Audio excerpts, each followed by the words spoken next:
Hello everyone and welcome back to our channel. In this video, I'll guide you on how to optimize WooCommerce for better speed and performance.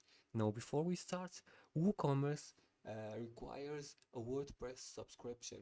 I think it costs like $40.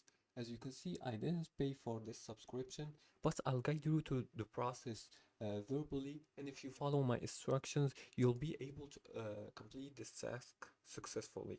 Now let's begin by following these few steps together. The first step is to optimize the images.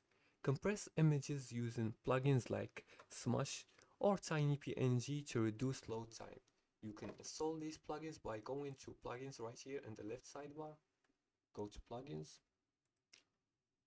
and search for, let's wait for the plugins main options. Let's search for Smush or TinyPNG. Let's search for TinyPNG.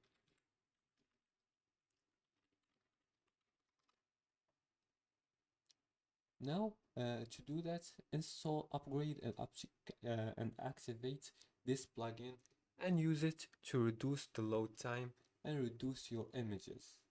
And now to upgrade and activate, as I said before, you have to buy a subscription. The second step is to enable caching.